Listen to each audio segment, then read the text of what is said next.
Ini peristiwa pengalaman yang tak dapat dilupakan. Kata Pak Samad, Assalamualaikum Kisi, Waalaikumsalam warahmatullahi ta'ala wabarakatuh. Nama saya Pak Samad. Saya bertugas sebagai seorang pekebun bersama dengan seorang warga Singapura, Cina Baba Kisi.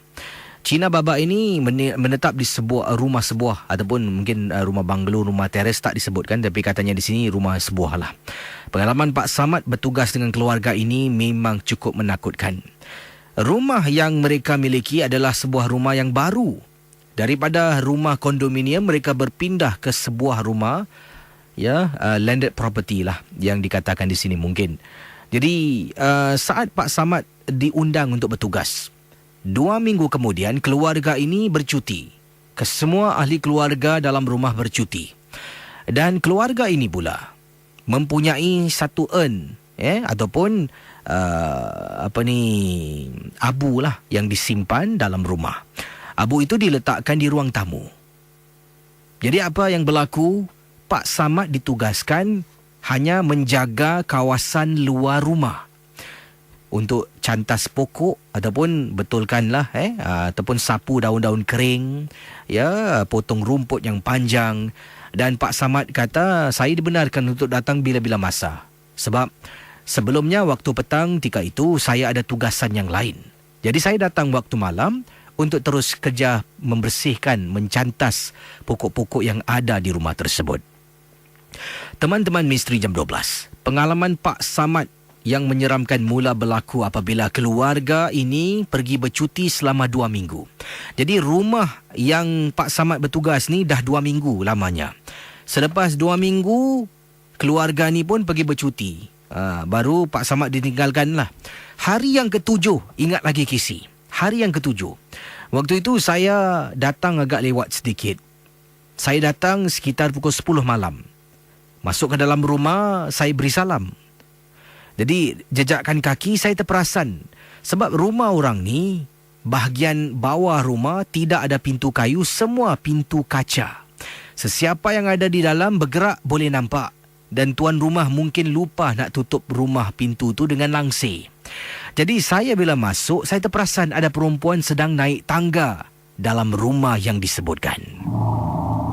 Apabila saya nampak, saya fikirkan tuan rumah dah balik.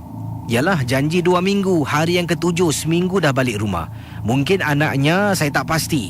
Jadi saya terus memotong-motong pokok sampailah ke belakang rumah.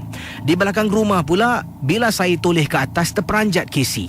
Di balkoni rumah tingkat 3, berdiri seorang wanita tua, sedang memerhatikan saya yang sedang potong rumput, sapu daun-daun kering pada malam 10 malam tika dan saat itu.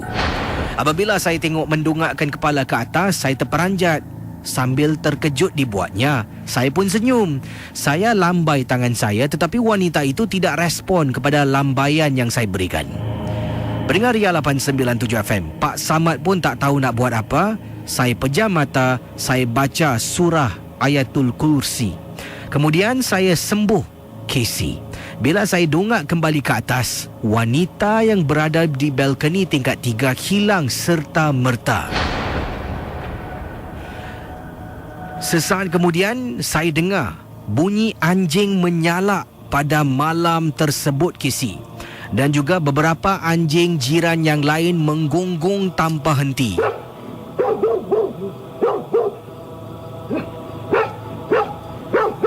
Pendengar-pendengar Ria 897. Kata Pak Samad, mengikut kepercayaan orang-orang Melayu, kalau tengah-tengah malam ada anjing yang menggonggong, pastinya ada benda yang tak kena. Sebab makhluk anjing ni boleh melihat makhluk-makhluk halus dengan begitu mudah. Bila anjing tu menggonggong, saya mula mulut ini komat kamit Kisi membaca surah-surah tertentu. Setelah habis saya kerja, saya nak keluar rumah, sempat saya toleh ke belakang. Alangkah terperanjatnya Kisi, dalam rumah tersebut, awal tadi saya kata Pak Samad, beliau nampak seorang wanita naik tangga. Kali ini, bila saya nak keluar dari rumah tu, saya toleh ke belakang, terperanjat Kisi. Saya ternampak ada seorang wanita sedang duduk dekat tangga. Duduk di tangga rumah tuan yang telah pun mendapatkan khidmat saya untuk membersihkan halamannya. Bila saya nampak, saya terkejut. Kemudian, nasib baiklah saya ada nombor telefon tuan rumah. Saya menelefon tuan rumah keesokan harinya dan tanya bila mereka akan pulang. Dan mereka kata, lagi seminggu lah. Kan saya kata 2 minggu. Kemudian tuan rumah tanya, kenapa, ada apa-apa yang berlaku? Tak ada. Saya kata, never mind, nothing happen. Saya cuma nak tahu bila balik. Sebab saya kata rumah tuan lupa nak tutup pintu dengan langsir. Oh ya, jadi dia kata dia benarkan saya masuk dalam rumah. Dia kata, Pak Samad, you have the keys, right? Can you please help me close the curtain? Saya pun tak nak saya buatlah. Orang dah minta tolong. Jadi keesokan harinya, saya datang awal sedikit, 6.45 petang. Sebab awal tu saya ada tugas di sekolah sebagai seorang pembersih.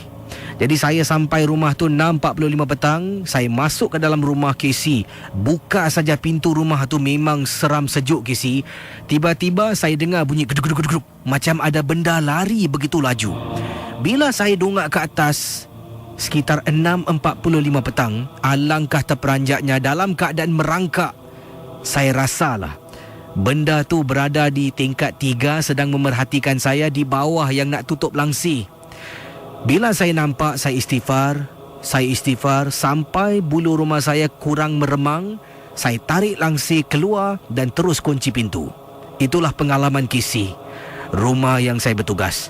Setelah sekian lama bertugas di rumah itu, barulah saya tahu dalam rumah tu rupa-rupanya ada abu yang disimpan milik ibu yang telah pun mati meninggal dunia, disimpan dalam rumah. Terima kasih dan selamat tengah malam, KC.